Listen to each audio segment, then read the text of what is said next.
मनरेगा के नाम पर कांग्रेस छाती पीट रही है, घड़ियाली आंसू बहा रही है, जबकि कांग्रेस खुद ये जानती है कि उनके राज में मनरेगा भ्रष्टाचार का पर्याय बन गई थी। मजदूर के बजाय मशीनों से काम, मजदूर की जगह ठेकेदारों से काम, ओवर एस्टिमेट बना देना, एक ही काम कई बार कर देना और पेमेंट निकाल लेना,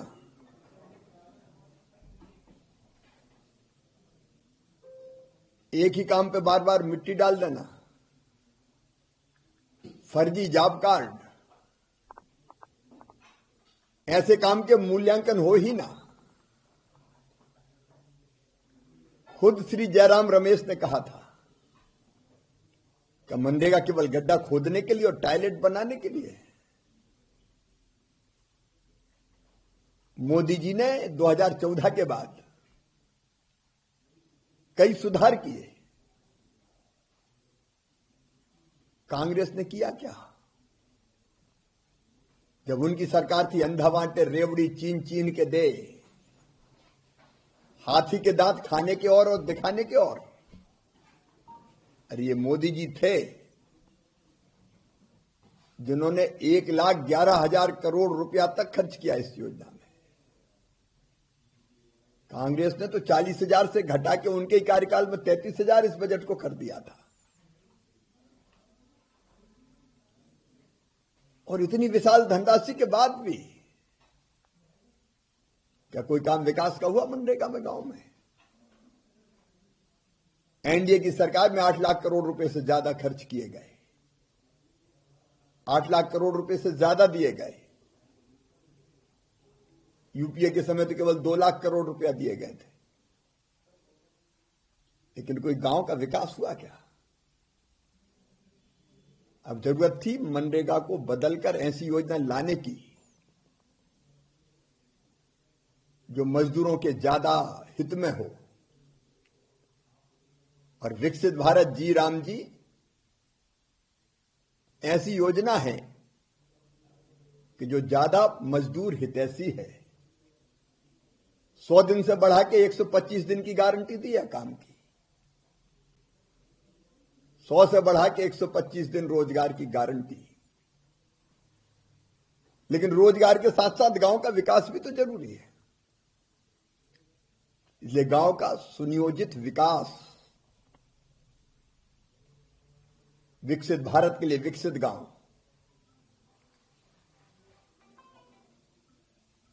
जिसमें विकास के सारे काम ग्राम पंचायत तय करेगी, ऊपर से नहीं। पहले तो ऊपर से थोप दिए जाते थे काम, अब ग्राम पंचायत तय करेगी, ग्राम सभा तय करेगी। और इसके लिए जो प्रस्तावित बजट है वो 1,51,282 करोड़ पहले साल ही, ताकि मजदूर को काम भी भरपूर मिले और गांव का विकास भी ऐसा हो कि गरीबी मुक्त गांव, रोजगार युक्त गांव, विकसित गांव बन जाए। और मजदूरी ना मिले तो बेरोजगारी भत्ता का पुख्ता प्रावधान, उसको और बेहतर बनाने का काम किया गया है। विकसित भारत जी राम जी योजना में और समय पर मजदूरी अगर ना मिले तो विलंबित मजदूरी के लिए अलग से अतिरिक्त राशि देने की व्यवस्था, ये तो पहले थी नहीं। प्रशासनिक व्यय बढ़ा के 9% कर दिया 6% से, ताकि रोजगार सहायक, मैट, टेक्निकल स्टाफ, उनको समय पर भरपूर वेतन मिल सके, मानदेय मिल सके। और किसान के लिए भी इसको उपयोगी बनाया गया है। ये मजदूर हितैषी, गांव के विकास को पूर्ण गति देने वाली, पूर्णता देने वाली,